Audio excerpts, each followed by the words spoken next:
This is what it comes down to. How do the Chiefs adapt? Andy Reid, Patrick Mahomes going into 2022. Let's forget about the fact that this is Super Bowl weekend. We're just going to fly right past that and think about how the Chiefs can get back to the next Super Bowl that's coming up tonight on RGR Football.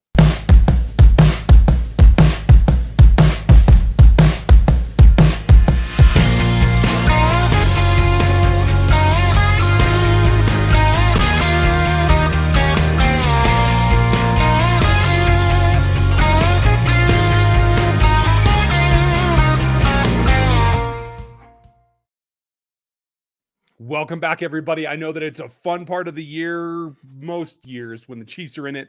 Just because they're not doesn't mean that you can't still enjoy it. And it's that time that you've been waiting for a long, long time. Right now, there's 56-1 odds over at the one place that you need to go if you want to lay some action on this particular game. Help the folks that help us. And it is DraftKings Sportsbook, the official sports betting partner of Super Bowl 56. They're giving you 56-1. That's $5 to get 280 in free bets if your team wins. All you got to do is go check them out. It's real simple. They're live now in New York.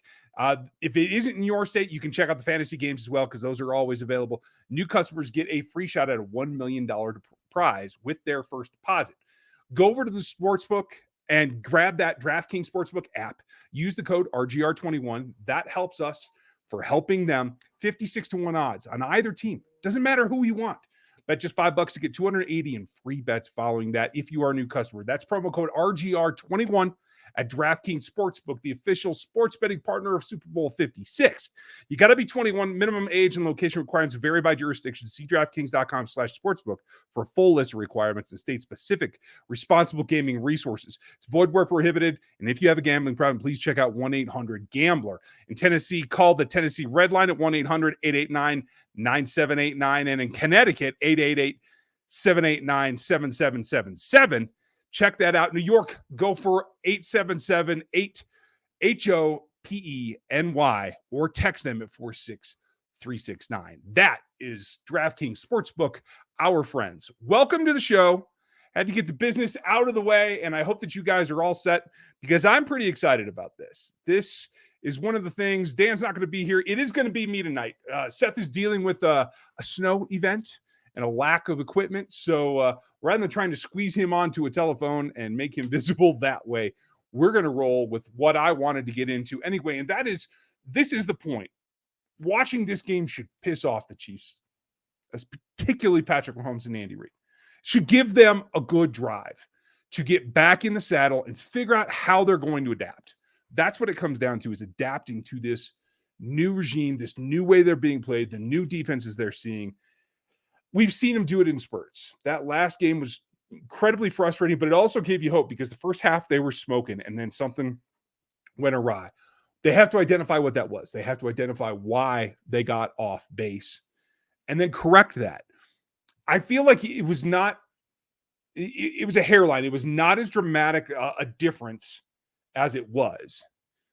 So, like, it feels like it's just this close that they could have been in this Super Bowl. And so that's why I want to emphasize that I don't think it's that far to get right back up there. Now, they rebuilt the offensive line in one season. That is certainly key.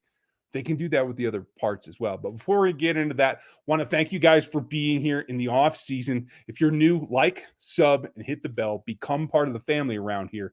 And if you're going to do what Angry Drunken German decided to do, and thank you for joining the memberships, my friend. When you become a member, you get the extra stuff. You get the Dan rants that are not safe for work. You get some of my insight from things that I hear around the league that I don't share publicly.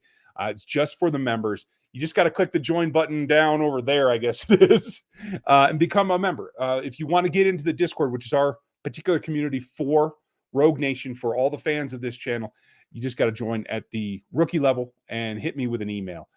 That will get automated eventually. Evidently, there's a way to do it that I haven't figured out yet, but I'll get there. And you hit me with this email at rgrpodcast@gmail.com. It's the easiest way to make sure that I get that done. Now, rebuilding the defense is going to be a lot more involved, and it's going to be a lot more back and forth and hit or miss. A lot more moving pieces. So we're going to get into that. We're going to answer a bunch of your questions tonight too. So if you guys are getting keyed up for you newbies, put some question marks at the beginning of your question. That'll help me find them. And we'll get rolling on that in a little bit. But the keys have to be, and this is the first thing that we'll probably address on Sunday when I start doing the weekly mock drafts. And I know you guys love mock drafts. So what I'm going to do going forward is Sunday night, instead of doing like the post-game show that we usually do, it'll be a breakdown. It'll either be a recorded breakdown of a mock draft that I've gone through and I want to explain it, or it's going to be a live mock draft that you guys are going to help me pick, and we're going to work through it together. And that way we're going to know what the trends are. We're going to see what the rankings change and see exactly how it might fall to Kansas City right now at 30 in this draft. I won't put it past them to move around, though. I won't put it past them to effect a trade that gets them a different pick or maybe additional picks. We also need the first and official announcement of the compensation pick for the hiring of Ryan Poles up in Chicago. So there is going to be a fourth top 100-ish. It might be, I've seen it anywhere projected from 101 to 104. I even saw a couple of 99s. I don't think that's going to happen. I think there'll be enough comp picks that it will be right around 100. So that's what it's going to be. Now, that said, adapting to a new system is what they have to do in order to survive, to come back from what we saw this particular season and get past that and power through.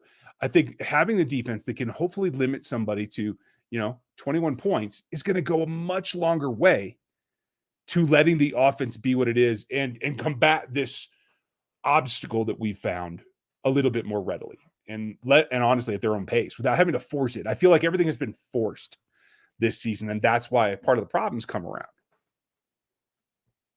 Now, that adaptation is going to take a while, and they have an offseason to do it. It's going to start here, hopefully, while they're sitting on the couch and seething about not being in this Super Bowl. We'll probably get into Super Bowl predictions here in a little bit, since this is the last live show of the week. You'll have Rogue Head Huddle tomorrow with Stevie and Gooch and Sean, and we're going to go from there. I also have a bunch of my Senior Bowl takeaways that I'm chopping up into little short videos for you guys. I know a lot of folks have been asking for that. So putting those on around lunchtime. I might put some in the morning. If you guys would hit me in the chat and in the comments on this video, do you want to see the short snippets on draft prospects, either from the Senior Bowl or from film review or whatever? Do you want to see those early in the morning, or would you like them around noon, knowing that our main shows are still going to be in the evenings? That'll help me get you stuff when you can actually enjoy it. So that's what we'll go with. I do see there's some questions coming in, so we're going to get to them. And a lot of comments. Oh, good. Scott made it. Holly made it.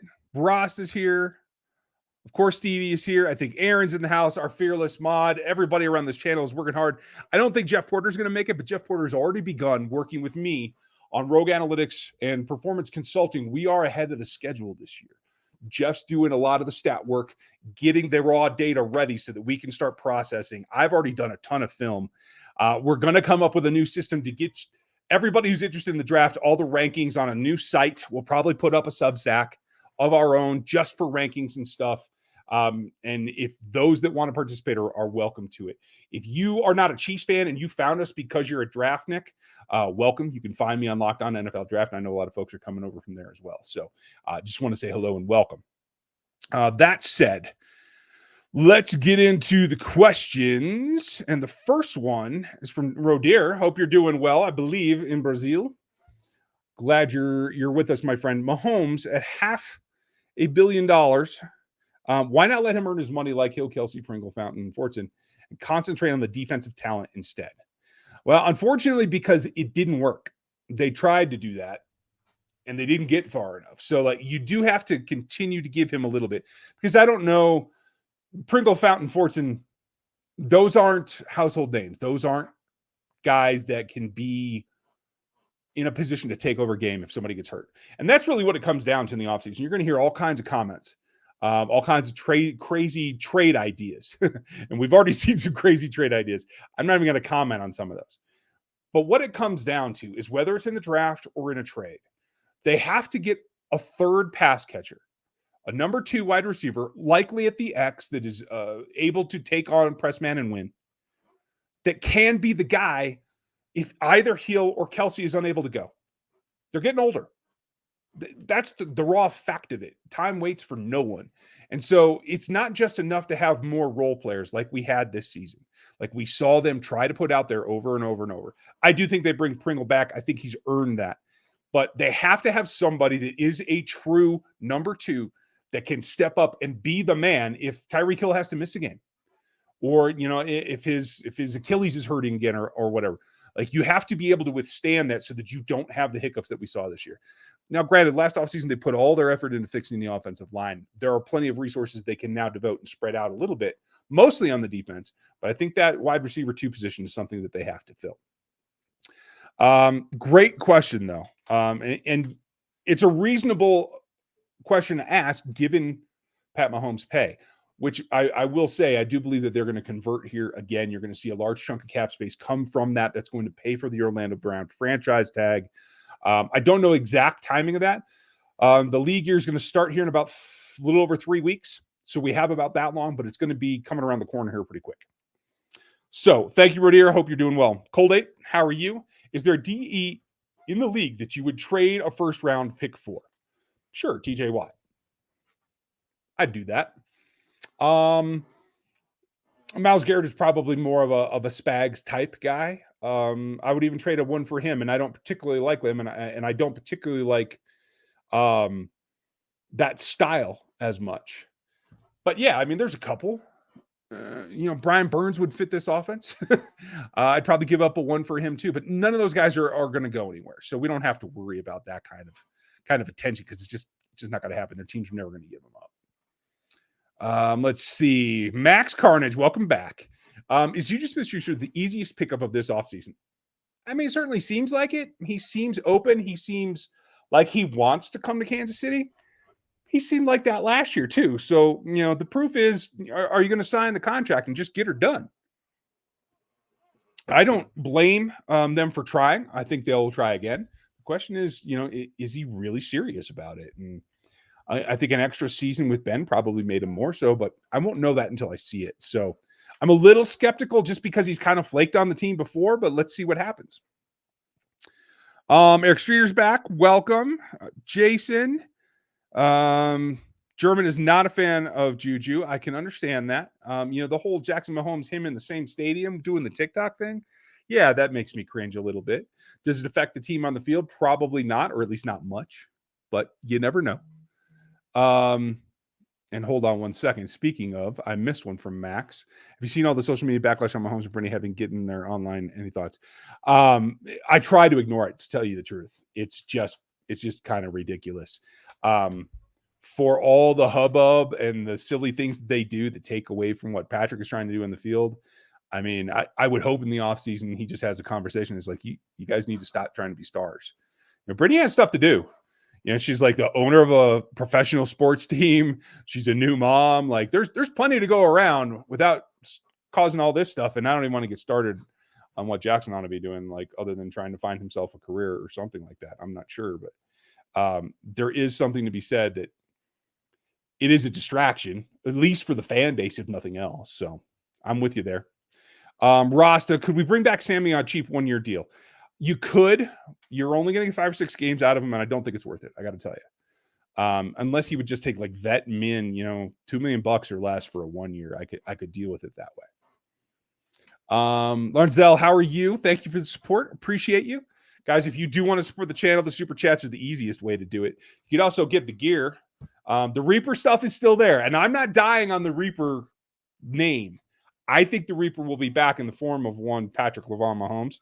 And so I'm going to keep it up there. I'm not taking them down. We're not throwing that away. We're going to use that Reaper stuff to kind of speak it back into existence. That's where I'm coming from. Any ideas on why our coordinators are usually on the sidelines and we see other teams have theirs up in the booth? Any advantage either way?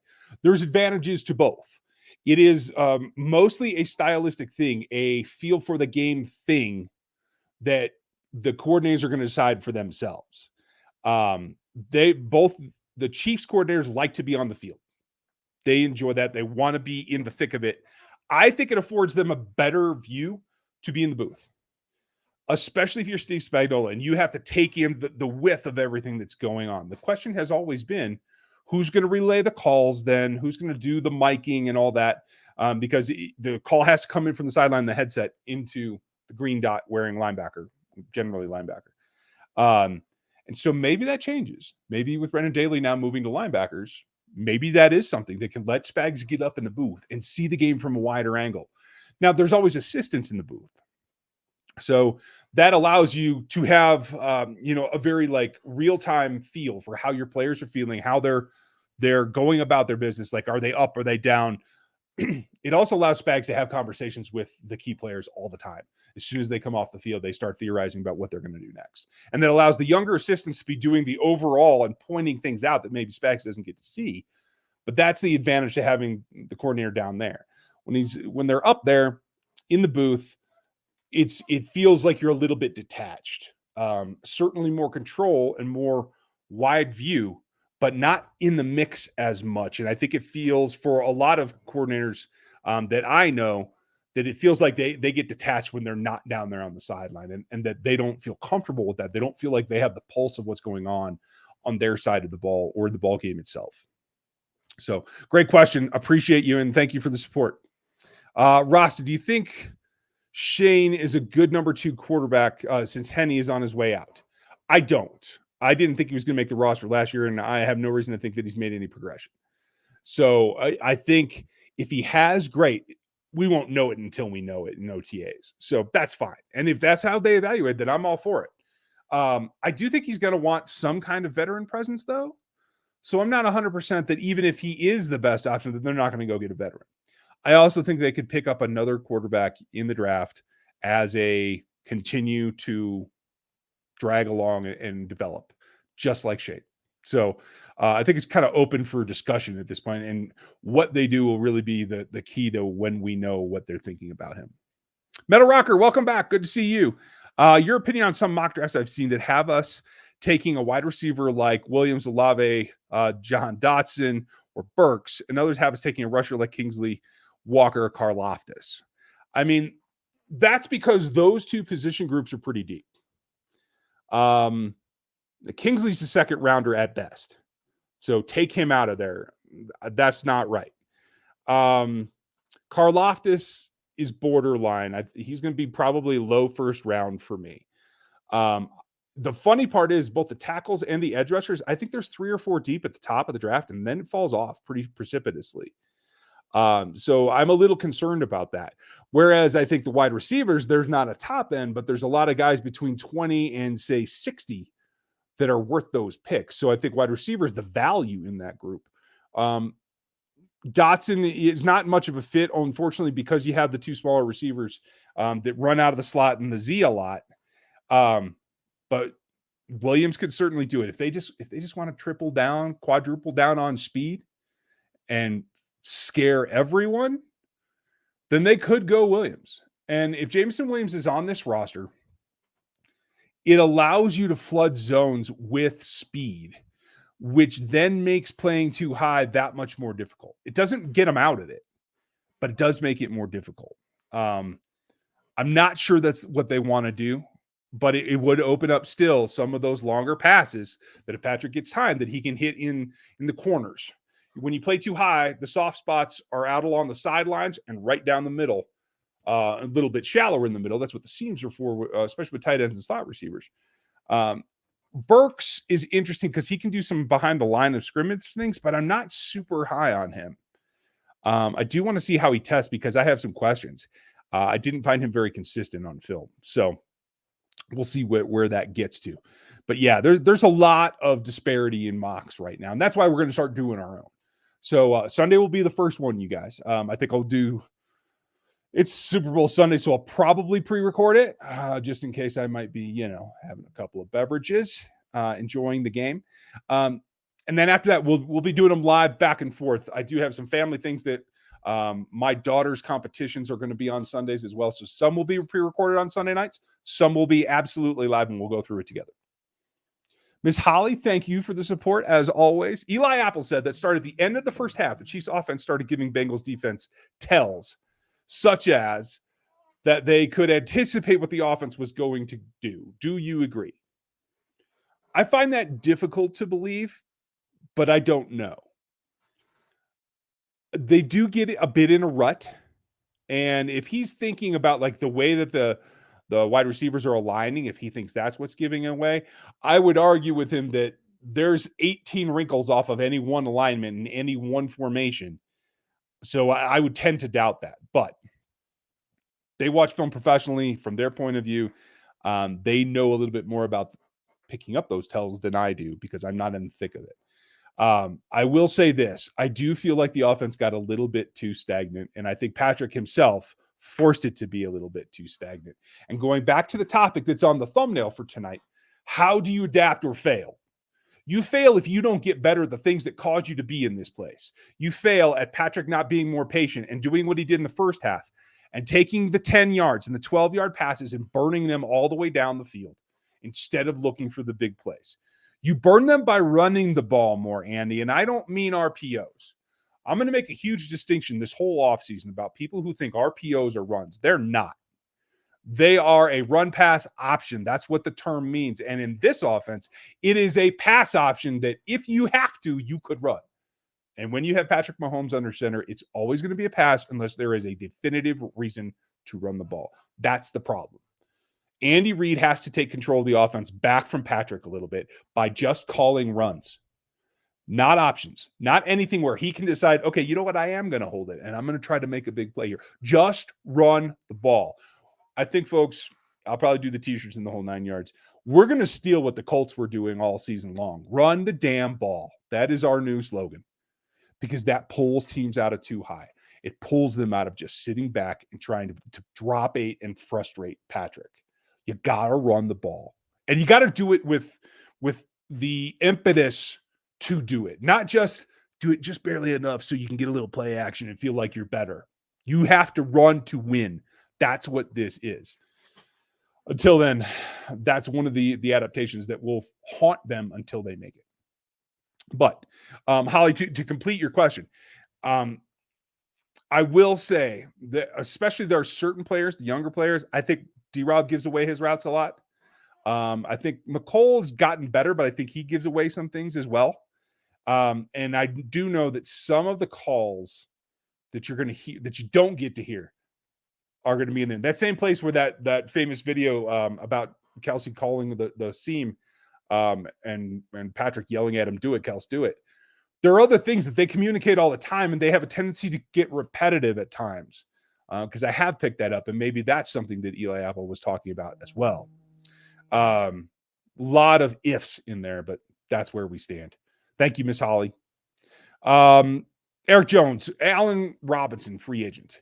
He is a free agent. I think you could take a look at him, but I am not paying him top dollar. I understand why he checked out. He's had a tough role. He's played with bad quarterbacks in bad situations. But checking out bothers me. If you're a superstar, you don't check out. And like I said before, I need a guy that can take over and be the number one if Tyreek has to miss a game or Travis has to miss a game. Like, I need somebody that's a legit number one weapon that just happens to be stuck behind, 2 elite pass catchers. That's what I need if I'm them.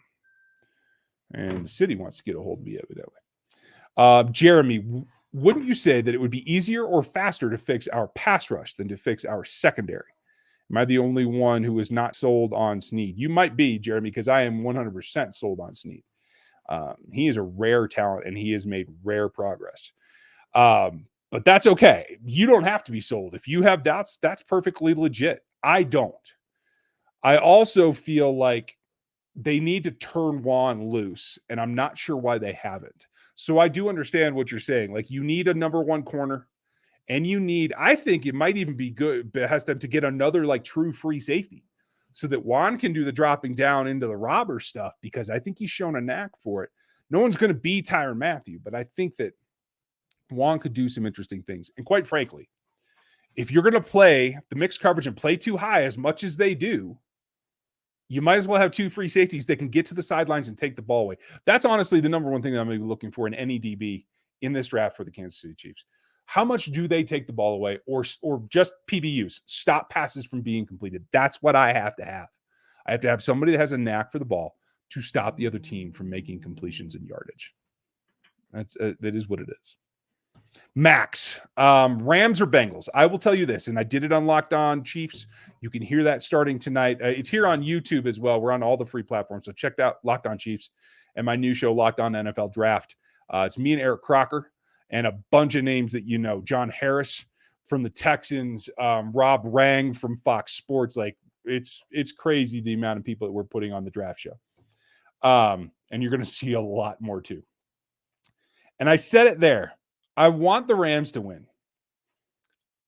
I want someone, after watching what happened with Barry Sanders, after watching what happened with Megatron, I want someone who put in all that work in Detroit to get paid for it, to reap the benefits and get a championship out. I'm pulling for Matt Stafford. I will say this too. Von Miller wore 58 because of Derek Thomas. I've always liked Von Miller because of that fact and because he's so elite at what he does. I wouldn't mind seeing him win another one. If he wins a ring for the Rams, I think Von Miller might be interested in coming to Kansas City as a free agent, to tell you the truth. Finish his career in a 58 as well. I would have no problem with that. So I will say this, because I'm pretty good at jinxing things. I will say the Bengals are going to win by 3, and I hope that the Rams win. How's that? Judge, thank you for your support. Tyreek Hill's new contract will be 5 years, $125 million. Should KC trade him? It's not going to be that. I guarantee you it would not be 5 and 125. I don't know who's putting that out. It's not the first time I saw it. They would be silly to do that. Will he approach 20 million? Yeah. I don't think it's going to go over 4 years, no matter what, though. They cannot make that kind of commitment because they don't have the flexibility at the tail end of Patrick's contract. That's going to be problematic. I'll eat my words if that's true, but whoever put that out, and I don't know who it originated with, I think they're getting bad information from someone is what it is. But thank you, Judge. He will approach 18, 20 million. I think it's going to be what it is. It's going to be the going rate for him. Rasta, would Tyler Beatty from Mizzou be a good late round move for us, or can he move over to wide receiver? He has pretty good hits. He cannot move over to wide receiver. No, he's not that kind of explosive. He doesn't run that kind of routes. He's a good back, though. I refuse to make a draft pick investment before the 6th round in a running back, though, in this draft. Normally, I would say anywhere on day 3 is okay, but in this draft, you have things to accomplish, and I'm not picking up another running back. I'll take 3 UDFAs before I select a running back higher than the 6th round. I think he'll go before that. He deserves to, so I don't think he'll be available there. But you never know. Crazier things have happened. Let's see how he tests. I think that might be another turning point in his evaluation for a lot of teams. But I heard a lot of buzz down in Mobile about how everybody really likes what he brings to the table, and they should. I think he's probably a 3rd, 4th round pick. It just won't happen if I'm running the draft room. Now, I don't think Veach will do it either. That's my point. Jason, welcome back. Does Brett Veach value his 1st round picks? He trade one for Frank and one for Orlando, then drafts a running back. It's not that he doesn't value the 1st round picks. The 1st round picks he gave up for Frank, I thought it was twos for Frank, but you're probably right. And Orlando, those were valid because it's a 1st round pick, which always has a certain amount of risk. There's a lot of people like me that put a lot of effort into evaluating, so it isn't. People who like to call the draft a crapshoot don't have any clue what they're talking about because they have no idea the amount of hours by the numbers of people that go into this process. Is it a sure thing? No, it's never a sure thing. But calling it a crapshoot is honestly disgusting and offensive to everybody that works in this industry. So, but there's always risk with them. And so by trading a number 1 for Orlando or Frank, who are both coming off of very, very good seasons, who were proven commodities, you give yourself the next best thing. A guy who's proven to already be in the league, to have made that jump, doesn't have to adjust to anything, that is there and ready to play. And so that is always seen as a better value. I happen to agree with that. The running back selection is a problem, yes. And I think you guys remember from my reaction when that pick went down, I was not happy with that. I think it was a mistake. Nothing against Clyde. I think you could have got him 20 picks later if you really wanted him. The question was there a trade partner to get out of that draft pick? I'm not sure that there was, but I'll never take a running back in the 1st round ever because of this situation. Exactly. So thanks for pointing it out, Jason. And glad you're back. JP, how are you? Should we draft a corner or wait to see who wants to take a pay cut to come get a ring? Take control is my suggestion. Go get the guy you want. Don't wait on somebody else to pass on, come to a disagreement with, or anything like that. You got a guy that you think can play for you, go get him. Because right now, as I've been saying the last 3 years, I think the cornerback spot is still a problem. And I think that showed up late this season. So you have to address it. I don't think you can get by with mediocre corner play anymore. That's the way that it's got to be. And you only have one L'Jarius Sneed. If everything goes right, there's a couple of nice nickel corners in this draft. If everything goes well, you get a free agent corner experienced on one side, and you draft a new nickel, and Fenton is your 4. L'Jarius is starting on the outside, not in the nickel, and you are good to roll. And I think that would drastically upgrade this team. That is my thought. Rost, I'm glad to be here and glad to go row with y'all tonight. I'm glad you're here too. Same with you, Bill. Welcome. Let's see. Metal, your thoughts on possibly going for safety Petrie in the draft this next year would be good to pair with Thornhill and Matthew if he's capable, and not able to keep Badger. I like Petrie a lot. He is likely going to be my number 1 safety. I can't say that for certain yet. But after seeing him, I've done a couple of his games on film, and then I saw him live when I was in Mobile at the Senior Bowl, and he confirmed everything I saw on film, which for me means he can drop down and play nickel like Tyron can. He can certainly play the robber like Tyron can, and he's good at the free as well. He can do it all. He is an all-around safety, and I think he would pair really, really well with Juan Thornhill. The question becomes, safety is not as important a pick as corner or defensive end is. So do the guys at those positions grade out when the Chiefs are on the clock? Is there someone with a higher grade? I don't know. We'll find out. I don't even know what my final grade is going to be on him. It's going to be pretty good, but I don't know if it's going to be like, a top 20 grade. So we will get there. And don't forget, I'm going to give you guys huge discounts on all the Rogue Analytics performance stuff this year, just like always. But we're doing some new things. We're going to have film grades as well. Like Dan and I are working overtime. We're bringing in new people. You guys are going to see a lot of change as we become a full-fledged consultant able to help any team in the NFL, CFL, or anywhere else. Jeremy. Got that. Last question tonight. How much does the Senior Bowl influence your draft projections? It doesn't influence, it doesn't make them. It confirms them or makes me change my mind. I don't base anything on the Senior Bowl. Every guy that I've evaluated, the Senior Bowl goes on top. It is not the first thing that I do on anyone. I will say this. It's more important for me, for the smaller school guys, for the guys that I think are, matrix freaks that have the athleticism, that I got to see them go up against better competition than what level they played at. So that part's key. But for Jermaine Johnson, everyone's losing their minds about him. I still don't think he's a top 15 pick. I still watch his film, and he has some good plays and he has some boring plays that he doesn't put out a whole lot of effort. He's still got problems with power, in my opinion. So I'm not bumping him up because of the Senior Bowl and he dominated what is a bad class of offensive tackles. That's the truth of it. But he did confirm what he is good. He's got length. He's got an explosive first step. He plays with leverage. He can get underneath pads. He has some pass rush moves, which is something that a lot of the defensive ends in this class can actually say. So he confirmed a lot of that. And so that strengthened that part of the evaluation, but it didn't change my overall. We'll see if anything else does. Ready? Thank you. To be honest, sorry, I was thinking, by the way, the offense was more than good enough to win the Super Bowl this year. Probably. I mean, that last couple of stretches down the stretch, I questioned some of the things because the defenses were getting better, and you would think that the defense would be best. This Rams defense is a crusher. So I don't know that I can agree with that 100%, but you're right. Anytime you put up 28 points, you ought to win. That's the bottom line. And so you do have to lay it a little bit more on the feet of the defense. And you guys know that that's what I'm here for. I want to see teams play good defense again. I'm little sickened by it, to tell you the truth. I think offense was more than good enough for and the coaching staff was not. Defense was eh. So you think it was mostly the coaches. I can see part of that. Stubbornness certainly crept in. I can also see some stubbornness on the part of Patrick himself, and just being overmatched in the secondary. Rick, thank you. I really think that Andy is losing this team like he did the last year in Philly. I think the cancers in the coaching and personnel need to go, or it will be bad in 2022. I'm not sure what you mean by cancers. Like, there's no Marcus Peters here anymore.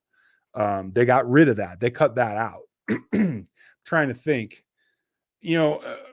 Frank certainly doesn't seem to lift the rest of his teammates with his play. Maybe he does in the locker room, but I don't think Frank's going to be here. And so that should be something that when your superstar salary isn't producing, that should lift some of those things. I don't know what you mean coaching wise.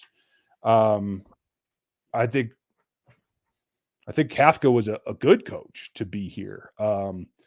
Matt House maybe was in over his head. I don't know. He's been a defensive coordinator before, so I'd be surprised if that's the case. Maybe he just didn't fit in with the professional level. It's one thing, I think Urban Meyer really illustrates this.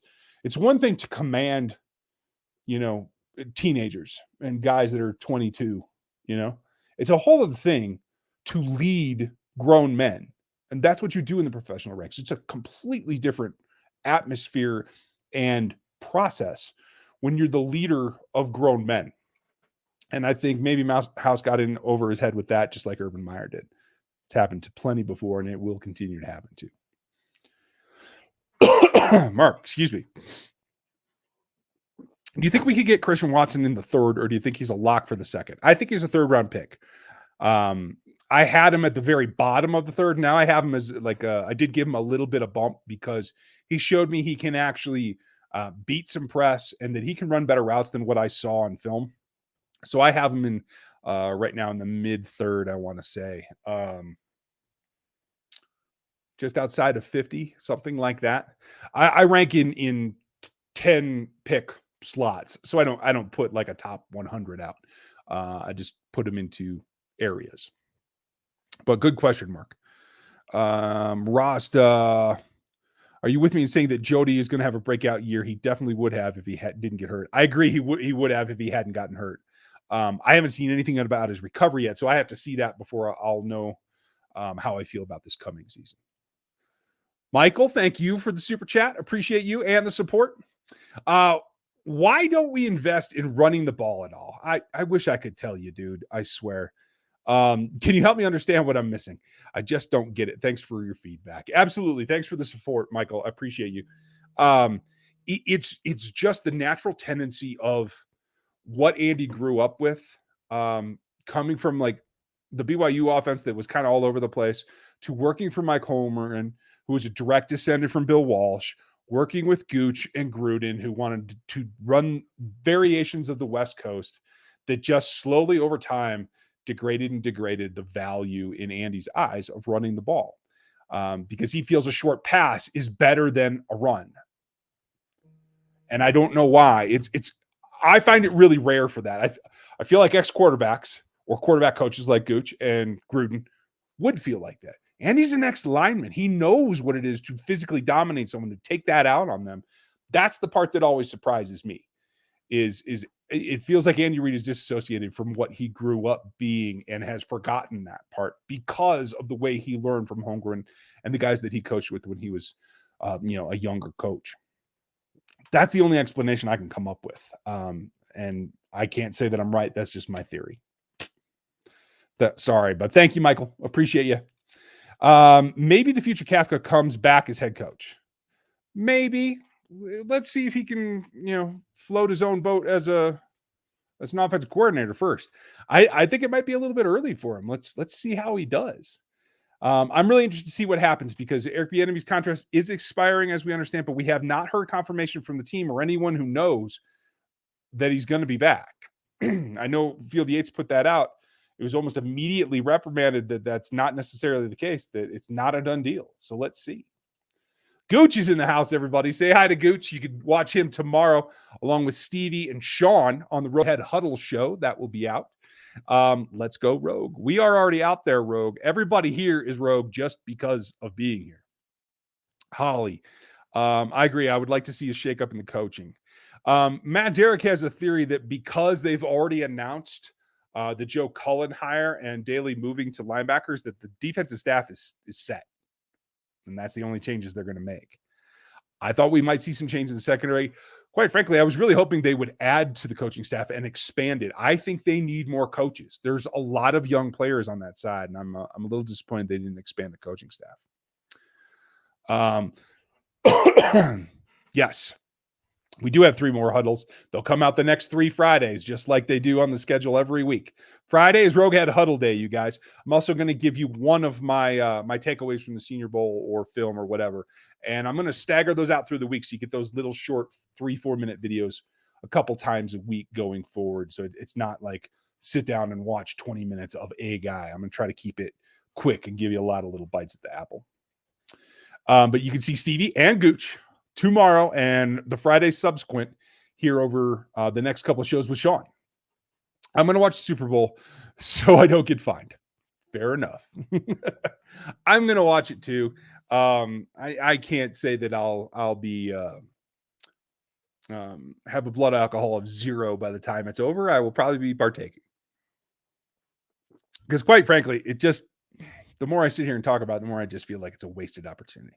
This is a wasted year of Patrick's contract that they should be in this ball game. I don't know. Maybe people think I go overboard. That's all right. I can go overboard from time to time if I need to. What I can't do is get the next question to post, so I'm going to have to change things here for a second, you guys. There we go.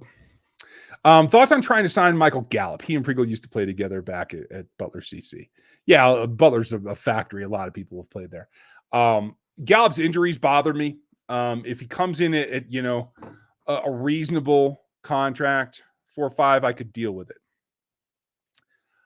I'm not willing to take risks at this point. Last year, I was willing to see, can Pringle rise and take over? Can McColl step up? Does D-Rob have something to offer? I'm not willing to wait anymore. I want somebody that's going to step in there and take that wide receiver 2 spot, knowing that some weeks they might have to be wide receiver 1. I want somebody capable of that. I want it for a sure thing. I'm not willing to take any more gambles.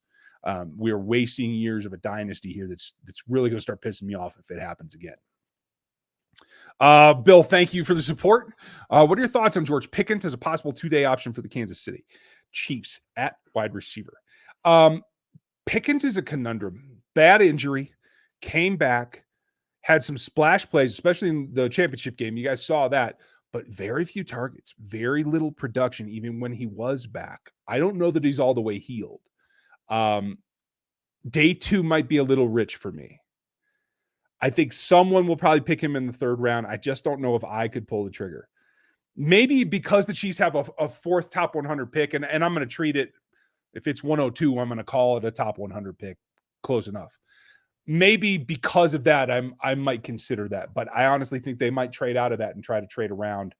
I don't know if they end up taking 4 top 100s is where I'm not certain yet. So, but yeah, certainly on late day 2, I could deal with it. I think that's the range that he belongs in, to tell you the truth. Thank you, Bill. Thoughts on Allen Robinson? Would be a Sammy Watkins type? No, he's not a Sammy Watkins type. He doesn't survive contact like Sammy does, and he doesn't run away like Sammy does. But he runs very good routes. He can elevate. He understands defenses. I'm not sure his heart's in it anymore. I got to tell you, that's going to be my cautionary tale for Allen Robinson. Caden, do you think the Chiefs should get more quickness on the D-line? I think that's one of them, yes. I think the fact that, particularly at edge, when you saw a 31-year-old Melvin Ingram walk in and be the most explosive player on the defensive line, that was a problem. Now, Chris Jones is explosive. He's got a great first step, but even at tackle, where is his natural home, his get-off is not the same as even Melvin's. And Melvin's always had a good first step. But they need more of that. They need youth at that. And I think they needed all 3 positions that they're going to rebuild around Chris Jones. I think the only guy that could return is probably Melvin. And so, yes, I think speed, first step quickness, has to be at the top of the list. And I'm even for some of these guys that are lighter. I'm even fine with Myjai Sanders in the second round at this point, because what he did show me, Myjai, and I think Myjai's went up the other day. I got one more edge, and then we'll start talking tackles next week, or offensive line anyway. On the short videos, I mean. Myjai showed that he can, at least against non-elite talent, he can play bigger and stronger than he actually is. He can extend, he controls his hips. His shoulder strength is very, very functional. And even though his legs are skinny, he develops enough power to hold off bigger players. And he did play in that three-man front at Cincinnati that had him inside in the B gap quite often. And so I think that comes from it. But he's still quick. If you guys remember when I started talking up the Western Kentucky guys back in like October, I told you there were three guys. Bailey Zappi, Jareth Stearns, the wide receiver. He's going to be a day three guy that I'm going to be happy as sin when he becomes a Chief. And D'Angelo Malone. D'Angelo might have raised himself into the second round after this Senior Bowl because he didn't have the level of competition, and he is an explosive guy as well. As is Robinson from Miami, Ohio. He surprised me. I hadn't seen his film before the Senior Bowl. So as someone asked before, what does the Senior Bowl do? Do you make your evaluation based on that? I don't. But I do. Now that I see somebody that deserves a look, now I'll go watch Miami of Ohio film that I probably would not have even watched before that because it wasn't on anybody's radar. So yeah, quickness is the key. If we lose Williams, could we get back another Williams like Damian? I don't think they're going to bring Damian back. I think that ship has sailed. But I do think that they're going to look to get speedier at running back. There's a number of them. There's a ton of them in the draft. You just don't have to spend a draft pick on them. Gooch, what do you got? What's the drink of choice today? I'm a little tight in the throat, so this is actually elderberry tea. But I think what I'm going to do is unveil. I have a Belgian triple that I made a couple weeks ago, and I'm going to unveil that for the Super Bowl. So I'll be drinking Belgian triple ale at a healthy 11%, I think, on Super Bowl Sunday. So that's the plan, Gooch. Let me know what you're doing. Let's see. Rodir, thank you again. Nice to see you. If there is there a late round pass catching tight end that you would like the Chiefs to draft? The kid from UCLA had a nice week last week, and I thought he was just okay earlier than that. I can't remember his name off the top of my head. Let me pull up my list. Hold on. I thought he had a decent outing. Where is he? He's not there. That's why. Dulcet, I want to say is his name. He could be a later day guy. I like Jeremy Ruckert. I all of a sudden after Senior Bowl, people are saying that he could be the first guy instead of Trey McBride. I don't think that should be right. But I could see Ruckert on day 2. I don't know if the Chiefs will do it. And the guy that I like probably the most as a pass catching, can get out there and take some of the pressure off of Travis is Jake Ferguson from Wisconsin. I really like his route running, and he should be a day 3 guy, probably early day 3, but I think he will be in day 3. Let's see. Is Seth watching? Judge, I don't know. I think he's shoveling snow is what it is. He said that there was a ton and he doesn't have his equipment with him, so he couldn't do the stream, but I'm not sure if that means he can't watch the stream either. So Seth, I hope you're doing well. Take it easy on the snow shoveling. We're getting older. Bad things happen sometimes. How does McDuffie look in your opinion? I like McDuffie, Jason. As you've seen over the years, I like all the Jimmy Lake DBs. I like Marcus Peters coming out. Marcus Peters is not a bad player, never has been. My problem with Marcus Peters is his attitude and his him first attitude. But I liked Byron. I liked who was Jones that blew out his lower body at the pro day. Sydney. I liked him too. McDuffie's just another guy in that line. He plays predominantly zone, but he doesn't lose in man when he is asked. At least he wasn't in the Pac-12. He has great tackling skill. I think that's key. The one drawback, and I'd have to check his stats, but I don't think he hit my metric for producing either PBUs or takeaways, turnovers. Yeah, he just didn't get his hands on the ball enough. He had 8 PBUs and 2 interceptions over the course of his career, which was 27 games. that's not enough. That doesn't meet my threshold. But he's a good player. That doesn't mean you can't take him. And a lot of people think he'll be a first rounder. I think he's going to be right around where the Chiefs pick, so he could be an option there. If they do that, I think it lends itself towards playing more zone next year, which maybe Spags needs to just consider and do. Because if you're not going to play press man, there's really not any reason to play man. That's how it comes down to for me. You either got to get in the pit and actually do it and get your hands on guys and redirect them, or you just got to make them throw pinpoint passes. Rasa, what do you think of the Honey Badger last presser crying about possibly leaving? That was a tough day out. I'm not going to hold that against him. I don't know what it means. Quite frankly, it might have meant something then, and then, the reality of contracts, et cetera, sets in, and that changes things. Bama in the house, says Gooch. Yes, I agree with you. Bama will be in the house. If they were to pick Jameson, I'm fine with that. I like Christian Harris. I don't think he fits perfectly, not what the Chiefs need. I think that needs to be a Devin Lloyd or a Chad Muma. There's a couple other linebackers that I like to be like overhang Sams that can play in coverage. Ideally, you want a third linebacker that can play strong, but can be more athletic than Nick to play in the nickel. If everything works out the way it should, Nick should be the Hitchens of the future, meaning first and second down, third down, dedicated passing downs, he comes off the field for an actual coverage linebacker. That should be the ideal going forward. Dylan, glad you made it. Welcome. Miss Holly, thank you for the support. You got your tank. I'm glad.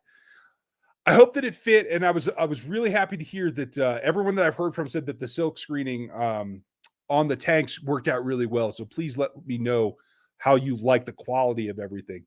Teespring let me have access to a couple of those.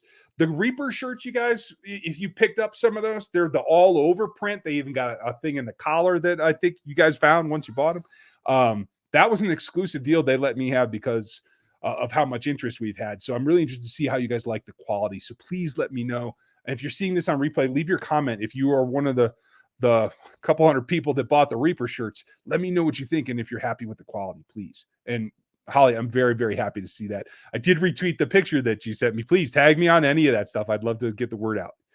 Gooch, you tell Seth being snowed is not an excuse to miss CITN.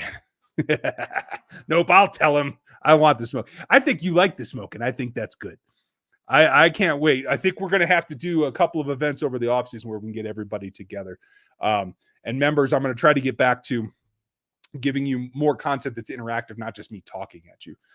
So if you want to join the memberships, folks, now's a good time because you're going to get a lot of the little details that I probably don't have time to go into all week long, especially about the draft prospects. But Gooch, thank you as always. Folks, Gooch, Stevie, Sean, tomorrow, Rogue Head Huddle should be out by lunchtime. Are you going to do any live mock drafts? They're great. Thank you, Doug, and I appreciate that. And I think you probably missed earlier. Maybe it's just that I'm half an hour behind in the chat. Good Lord. I'm sorry, you guys. I'm talking slow tonight. Yes. Sunday nights are going to become where we talk about the draft and we talk about what the Chiefs need. And it is going to change through free agency. I expect them to make some pickups. So we're going to have to change it. But we're going to do the live mocks on Sundays. And if it's one of those Sundays where I have family sports events or whatever that I have to be at, I will pre-record a mock to give you guys and let you chew on it. And I do want all your feedback because what I see from being, just blinders on in film, I want to know what everybody else's opinion is too, and how they think that some of my decisions will go into fitting on this team. But we'll definitely do the live so that we can all discuss and pick together. Ready Whip. The Titans used a lot of stunts against the Bengals. Do you feel like we use? I don't feel like we use much of any. That's absolutely true. That will change with Joe Cullen because they ran him everywhere else that he's been in the past. It just depends who they get. I think there's going to be 3 new starters on the defensive line next year. Maybe they can get Melvin back. I don't know. But it's going to be Chris and his new line. I think they're going to treat the D-line just like they treated the O-line last year. And Chris Jones is going to be the one guy that they build the whole thing around. Okay, I'm going to try to get caught up, you guys. I'm sorry I talk so slow. Your percentage of odds that EB and Spags staying on for the next year. Spags is 100%. I think EB right now is 50-50. Oops. So CH has one last rookie year. No, he has 2. It's a 4-year rookie deal. And honestly, they'll have the option if they want to keep him. I don't think that they will. Let's see. If you guys would hit the like, gently, Rogue Nation, please. Thank you, Doug. Appreciate that. Likes always help more fans find us, and so that helps spread the word. And just tell your friends too. Tell your work coworkers. Will CH ever rush for 1,000 yards in the NFL? Nate, that is a great question. I'm going to take the under right now because I don't know that Andy's going to call it enough. What did he hit? 805 this year, something like that. I think he'll certainly hit 1,500 from scrimmage. I just don't know if it's going to be 1,000 on the ground. So right now I'm feeling pessimistic. I'm going to say no. That might change next year. Let's see what they do. See if they adapt and they actually run the ball with purpose. Kemper, what do you think about the CFL player we signed? I think it's worth taking a look, but anybody that you're signing off of another roster right now is a journeyman, is a question mark. You're not going to get anybody that's going to have a huge impact this time of year, you guys. Let's see. Do you see Ebiketie? Yeah, Ebiketie. Sorry, I always say that too fast. Red Hood. Yeah, I saw him last week, and I thought he had some good reps. He's not a dominant guy, in my opinion, but he's got a good first step. And he, along with Lucetta, made me have to go back to the tape. I don't have any Penn State All-22 right now. That's one of the schools that I'm looking for. I had been looking because I want more on Jahan Dotson. I've only seen him on broadcast at this point. I'm very intrigued by him. But Lucetta and Ebiketie now made me say that I gotta have the Penn State film. So I'm working on getting that now. Mr. Big Phil, hope you're doing well. Oh, Eddie Reid get a freaking clue and learn to run the damn ball. I hope so. I really, really hope so. Whistleblower, I'm not going to put up with conspiracy theories. You're out. See ya. If you think the NFL is rigged, then don't come, don't watch, and certainly don't tell me about it. I have no time for that crap. Let's see. Going back to the questions and the super chats. Rasta, thank you again. Big Phil, thank you for that comment. You took the words out of my mouth, by the way. Canadian Chief, thank you. Another member here. Honestly, I'm trying to let it go, but on the last play of the half, the throw to Hill did the All-22 show Mahomes could have rolled out right and walked in. Not walked in, but he could have made it. Absolutely. In fact, Dan and I have been debating whether to break it down or not because it just pisses everybody off, including us. So again, in the comments, not in the live chat, because I won't get a chance to see it before it finishes. In the comments, you guys tell me, do you want to see us break down some of those plays from the championship game or not? Because I don't want to bring it up if nobody wants to see it. You know what I mean? That's kind of where I'm at. Sup, preachers? Hope you're doing good. Aaron Kemper asked, yeah, I'm just running behind. I think I did get this one eventually. Yes. Phil, thank you. And opposing teams, I don't know when he's going to do that. I don't think it's in Andy's nature to continue to push when he's up 14 or 20. I think that's who he is. The grandfatherly Andy Reid is not going to learn to step on dudes' necks. I'm sorry, Phil. I just don't think it's going to happen. Brian, any chance someone would trade for CH? No. Then keep McKinnon, Williams, and hire. I don't know. Yeah, no one's trading for CEH. Keep McKinnon and Williams, yes. I think you're going to have to add to that, and I think you need to get faster. So look for another speed back. There's not a ton that stood out to me on the free agent list, and I just took a cursory look at it the other day because we wanted to look at free agent wide receivers for the Locked On show, which we did. But I don't know. What's the word on Kando? Nothing. We have had zero updates, Phil. I got nothing. Remmers went on IR, never came back. Do not know his status either. We probably won't until we hear of either his release or his re-signing, because I believe he was on a 1 year and he's done at this point. Bill, thank you for the super chat. With Valentine's Day being Monday, I figure I would be a good time to shout out some early draft crushes. I like that. Shout out to Kyer Elam and Marcus Jones. I like that. That's great. I haven't watched either of them yet. They're both on my list. The cool part about doing the draft show is I had to start watching more on Saturdays. So I've gotten glimpses of guys. But like I started watching film 2 weeks ago when they lost, and like I'm well ahead of where I usually am on film by now, guys. I usually don't get deep into prospects until after the combine because I'm usually setting everything up to do all the metrics and all the analytics about the combine and the season. I got all that done thanks to Jeff working on the stats for Rogue Analytics. We're way ahead, which means I can get you stuff earlier, which means we can talk more about making decisions based on all that information. But I like where you're at. And Elam, I think, is going to be a second round guy that the Chiefs have a shot at. Let's see. Brian, you had a good one. Have you looked at corner Tariq Woolen UTSA? Not other than the Senior Bowl. He stood out at the Senior Bowl. He looked perfectly in that group as a total equal after playing at a small school.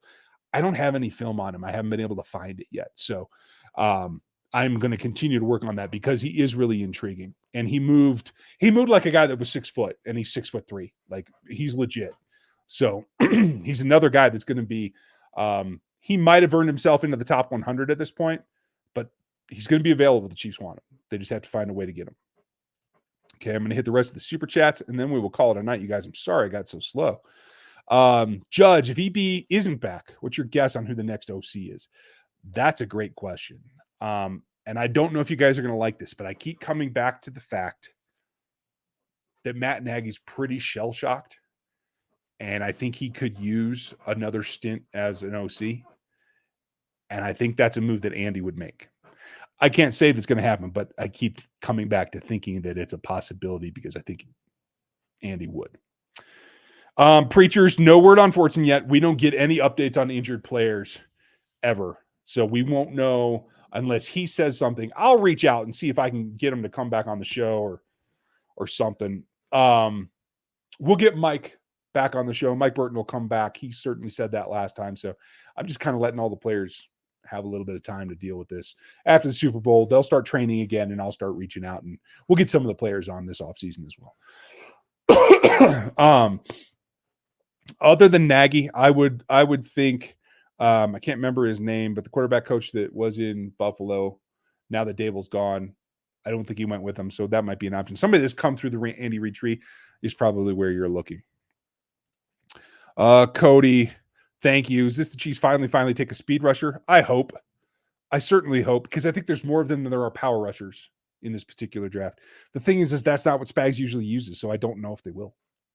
Any free agent running backs that you'd like to upgrade from Darryl McKinnon? Like I was saying before, I didn't I didn't see many. I'm trying to look at a basic list over here, and I just don't see a ton.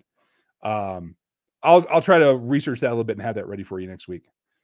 Kyler Gordon, Red Hood. I do like him. He's getting overshadowed by McDuffie, much as Kobe Bryant is getting overshadowed by Sauce Gardner. So like the second guys on those are going to be pretty good. And you won't have to spend a top 2 round pick on them. Maybe the Chiefs at 62, they might have to do that. But in the world could see we are setting 3 pass rushers and have 4 or 5 passers to block. Don't be upset now. It's a long off season, Phil. Thoughts on Jerome, the Cincy RB? He is one of my favorites. I think he scoots. He's got a nice mix of explosive speed. It's not top end, but it's good. And he can run for power. He's a great pass catcher. He's got nice soft hands, and I like him. You guys are great. Yes, Aaron, thank you for that. If you guys would subscribe to Seth's newsletter, you can find it over here at MinnesotaChiefsFan.substack.com. I hate to use the other one, so I'm not going to. He's a good dude, and he's worth reading, and he is very, very informative. He loves the Chiefs, and he digs deep. Patrick, welcome. If we can get $40 million in cap outside the obvious Tyron Orlando signings, who are you targeting? I really want to get. I really think Mike Williams on this roster would be incredible because he gives you everything that you need in a big, powerful X receiver. And I like taking away from other teams. It still pisses me off that Neil Smith played for the Broncos, so I want to get guys back. Eddie Kennison was not enough. I will just tell you that. Should we reduce Orlando's weight and coach him for more speed? He should drop some pounds. So should Lucas Niang. If they were both 15 or 20 pounds lighter, they'd be in better shape. But coaching them for speed isn't the issue. It's just getting lighter so that they are naturally quicker. That will come. Let's see. Darius, thank you. I say we burn the tape of the Bengals game and never bring it up again. Okay, Darius, I'm with you. That's kind of the way I thought most people were leaning. But again, if you guys would tell me your preferences in the comments, please let me know that. Doug, the Athletic Matrix by RGR is the best information. Can't wait. I'm glad that you like it. And I've upped the game here. Nothing that I can announce yet, but we're exploring some formal relationships with some entities that Rogue Analytics and Performance Consulting, not just the analytics, might be involved in. That hopefully I can drop something before the end of the summer. Godly Glow, how do you feel about Chris Harris Jr.? I like Chris. I'd love to have Chris on this roster too if it was 2 seasons ago. I think Chris might be just about out of gas though, so we'd have to see. It'd have to be very cheap for me right now, but I do like the idea. I have thoughts on Jaron McPherson from K-State. I have not watched him yet. Watched a little bit of the quarterback, Skyler, but I have not really paid attention to McPherson. Bill, impressions of Boye Mafe at the Senior Bowl. Boye surprised me. He had flashed on film for me a couple of times, but I saw him squarely as a 3rd or 4th round guy. Like, I thought maybe he'd go to Mobile and get himself into the top 100. You're going to hear me talk with his trainer here coming up in the next couple of weeks. Knock on wood if we can get everything worked out, because I spent some time working with his professional D-line trainer, a guy named that you could probably find with Croc and I. He's explosive. He's a little undersized. I think, what is he, 6'3" listed? So he's probably 6'2.5", something like that. But man, he's explosive. He uses hands well. Like, I thought he was one of the better passers. Like, all the love that everybody's giving Igbare, I think Mafe earned that. So I think it's a little shook there. Thank you for bringing him up, though, Bill, and I will definitely get you more on him. Should we sign Devontae Adams in free agency? Oh, I'd love to see it. There's no way they can afford him. They'd have to pay him $25 million a year, and Tyreek's going to be about 20. There's just no way they can fit it. It just won't work out. Last couple, Red Royce. I want a 3rd-year DT on D, and I'd feel so much better. Yeah, I can understand that. Somebody with some experience. I just don't think that there's much out there at the D tackle level that's worth going after. There's Akeem Hicks, but he's like 32 years old. Larry Ogunjobi is going to be available, and he's 28. Like, for me, free agency, like, my cutoff is 27 years old. I don't go older than that if it's me, because you're just, it's got to be 1 year if you're going to do anything like that. So I'm trying to look. I mean, the big target that I would put out there is Chandler Jones. He is older, but I would go target him because I think he's got a lot left in the tank, and I think he's pissed.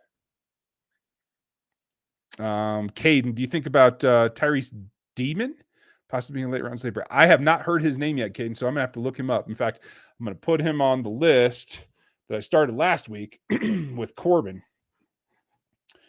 because I have not seen his name before.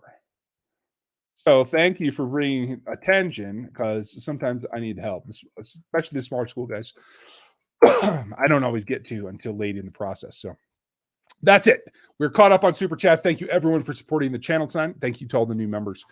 Tomorrow is Rogue Head Huddle with Stevie, Gooch, and Sean, and they will give you the lowdown and their point of view. Sometimes it's fiery. Sometimes it's not. I think you guys are going to enjoy it, though, because I think most people do. And it's a good, definite break from what I do in trying to be like all analytical all the time. And it's good to get a breath. So I hope that you guys had a good night. I know it's not going to be, like the greatest Super Bowl to watch because of the disappointment this year, but try to enjoy it, because you got to remember how cool it is to be there to really enjoy it next season when they get back, because that's what's going to happen. I'm saying it right now. Thank you, guys. Thank you, Aaron, for all of your work. Thank you for all the support tonight, you guys. Huddle tomorrow, Sunday night, first mock draft. I will pre-record that one, though. So I think you'll want to watch. I'll want all your comments and your feedback, and we'll do the normal Q&A all year long, Monday nights, just like we always do. So here's to you. Thanks for being here. Cheers.